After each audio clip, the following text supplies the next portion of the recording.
know, a significant portion of our industry has been displaced, either, laid off or furloughed, more than we've ever seen in our careers, especially on a global level. What advice would you give those people that are going through that journey today? And especially with the way that you pivoted so brilliantly in your career. Yeah, it's within the travel industry, and especially the business travel industry, this is probably the toughest employment situation that we've had since 9/11, perhaps ever. And it's probably going to be a bit before it gets better again. The outlook for the industry is not terrific from a near-term perspective. There are many, many companies at all levels that have announced layoffs or are going to be forced to do layoffs.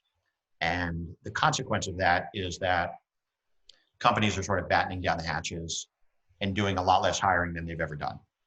And so if your search is within the travel and the business travel industry, you're going to be competing for a very finite set of spots in a market that's going to be turbulent. And that's very challenging. And so what I would tell you is there's almost never a perfect role that has every element that adds up exactly as you would want. And so don't let good be the enemy of, or perfect be the enemy of good, excuse me. And by that, I mean that find something where you're going to be able to do something impactful, where you can learn, where you can be with good people, and you don't have to look at it as a permanent opportunity. You can say, what am I going to do for the next 2 or 3 years? And I'll worry about what's going to happen in 2 or 3 years when I get there. And so you may, for example, if your career has been within travel, you may want to look, in addition to travel, you may want to look at analogous industries. So if you've been in travel distribution, you can look at payments or data, for example, or other B2B services companies that you would be very well equipped to go and make a positive impact in. You should always leverage your network. And your network is people with whom you have relationships at every level, and you should never be afraid to ask people for help. And the way I've always done that is not to say, hey, Maria, can you help me find a job? But hey, Maria, this is my situation. Can you offer me any counsel? And when you do that and you reach out to people, most people are pretty good and want to help. And they will connect the dots and say, oh, maybe I can introduce you to somebody that I know. And you need to run down every single one of those leads, because what you don't know is which one is going to open the door for you. I think those are all great advice. As a matter of fact, I encourage people, it's okay to take a gap job. Don't fear it. And also, I love what you're saying about perfection. I always tell people trying to find a perfect job is like trying to find a perfect man. Neither exists. As you know, they're all flawed. So just which of the flaws you can deal with. So that's very important. Figure out the 2 or 3 or 4 things that really matter to you. What really matters. In principle, and be willing to compromise on some other things. The most important thing is to work with and for people that you respect.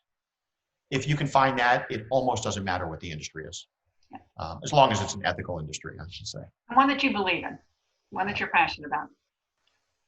So last question, is there anything I haven't asked you that you think I should have, or that you think would be a good question that would bring insights into all things travel, CWT, and the Kurt Ekert?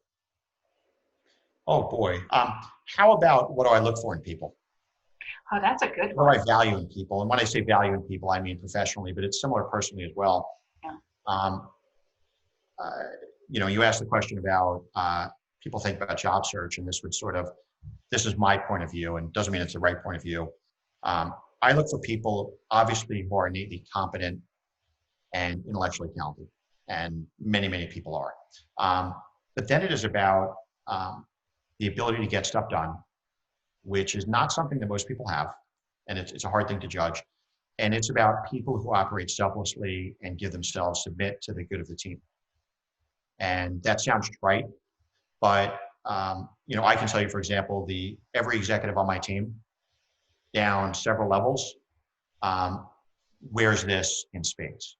That's who they are. That's important to me, that we surround ourselves with people like that. So I just think consummate team players, when you go through an experience like COVID and it's so dislocative to the industry, you better have people who care about the team first.